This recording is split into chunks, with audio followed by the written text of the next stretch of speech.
Welcome back. President Trump and Chinese President Xi Jinping wrapped up a more than 2-hour-long meeting behind closed doors in Beijing. The White House characterized that meeting as a good one. Now, the two leaders are hoping to stabilize their trading relationship after last year's trade war. But Chinese state media report Xi also issued a warning to President Trump over Beijing's top issue, and that's Taiwan, saying the two nations will clash if the territory is not handled properly. Joining us now is Adam Meyers. He's the head of counter-adversary operations at cybersecurity company Crowdstrike. Adam, thank you so much for your time today. So your company just released a financial threat report. And with the economic tensions with China, how should Americans think about the cyber threat from that country? Yeah, from a China perspective, it's been one of the top threat actors that we track for many years running now.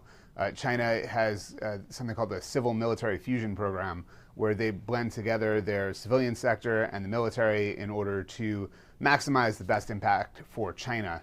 A lot of their offensive cyber operations are tied to their political ambition to be the world leader, and they use that from an espionage perspective as well as a potentially disruptive attack, as President Xi threatened that they could use against the United States in time of conflict. Yeah, and your report also shows that North Korean operatives are tied to more than $2 billion in digital assets. And this was theft from just last year alone. Can you explain for us how North Korea became such a dominant force in cybercrime? Yeah, absolutely. You probably remember that back in 2016, North Korea got caught trying to steal over $1 billion from the Bangladeshi National Bank through something called SWIFT, which is international financial system.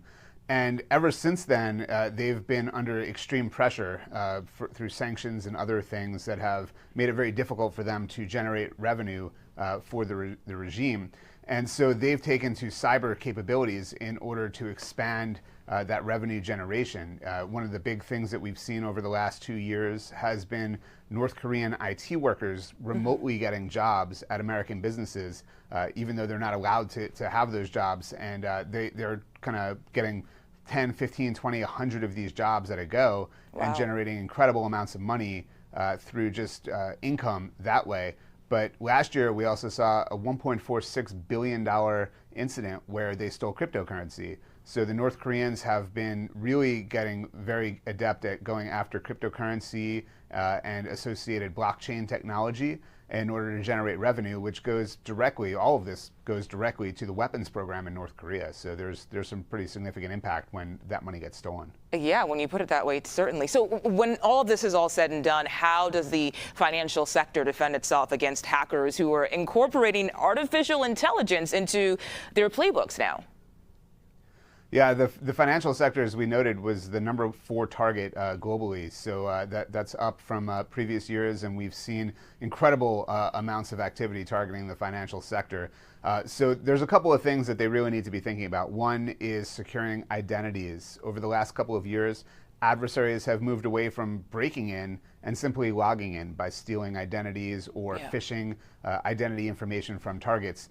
The other thing that we've noted is that there, particularly from China's perspective, a lot of targeting of network devices, things that are attached to the enterprise to connect it to the internet.